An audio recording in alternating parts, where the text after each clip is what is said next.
Today I'm going to be performing the skill using an infusion pump. I have verified my provider's orders and gathered my supplies. I will introduce myself to the patient and their family, and I'm going to provide for the patient's privacy by pulling their privacy curtain. Now I will perform hand hygiene. I'm going to identify my patient using two patient identifiers, name and date of birth. I'll compare that to their medical record as well as the patient's arm bracelet. Alright, I have my pen and my paper and my calculator ready to calculate my flow rate. I have 250 milliliters of fluid to infuse over 5 hours.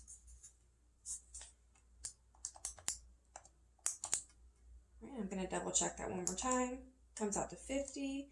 250 divided by 5 does come out to 50. So our flow rate will be 50 milliliters per hour. Okay, now I'm going to get my IV tubing.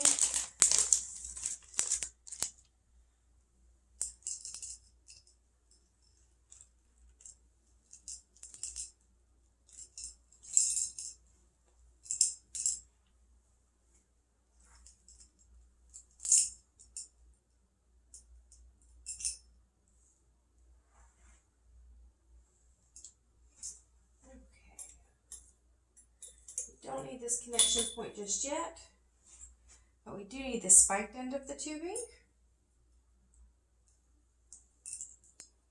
Alright, I'm going to make sure the tubing is clamped to start out with. And I'm going to insert the spiked end of my tubing into my IV fluid bag.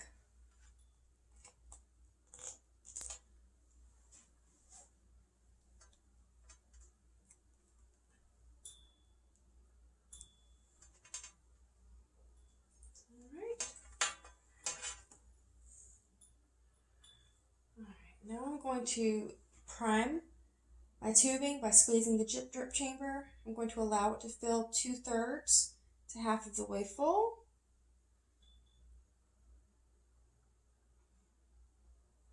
Alright. And then I'm going to open my drip regulator. I'm going to uncap the end and allow it to drip into a trash receptacle. Alright, I'm going to recap now.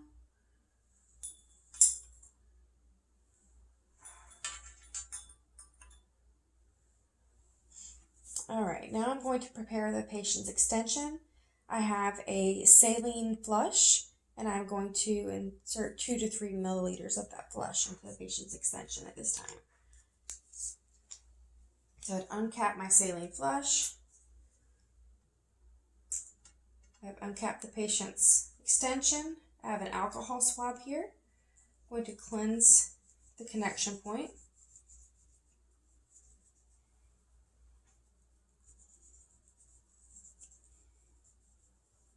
Okay.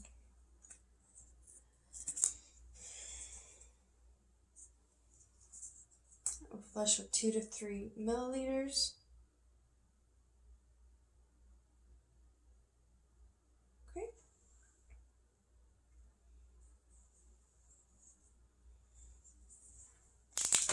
And then we're going to insert the end of our tubing into the patient's connector,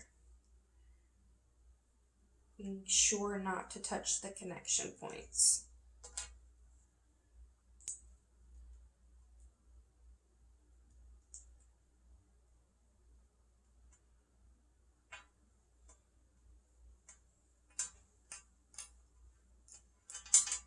I'm going to check the tubing again for air bubbles.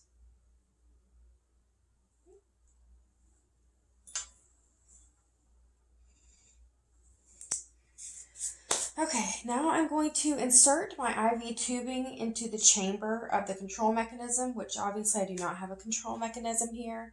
And I would insert that tubing, close the door to the control chamber, and I have already connected to the patient's IV.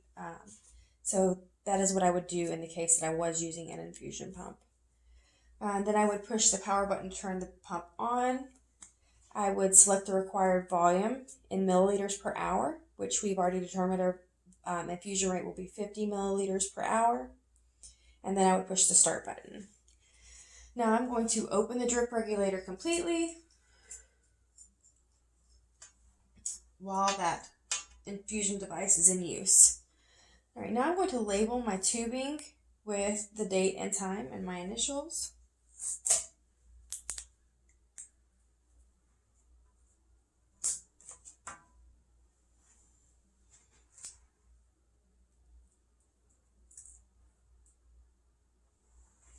All right, and I will also label the IV bag, and I'm going to make sure it's labeled with the type of fluid, the additives, the patient's name, date, and start time. This does not have the patient's name, date, and start time, so I will write that on the bag.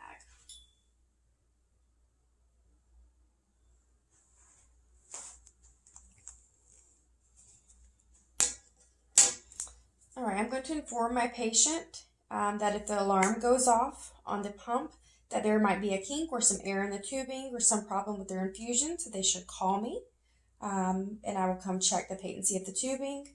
I've also instructed the patient to avoid raising their hand or arm because it might affect the flow rate, and I've asked the patient to avoid touching the control clamp. Now I will perform hand hygiene. I'm going to help my patient to a comfortable position, and I'm going to put any of their personal items and toiletries within their reach. I have given them the call bell and made sure that they know to use it to call me if they need anything at all. I will raise their side rails ×2 and lower the bed down to the lowest position. I'm going to dispose of my supplies.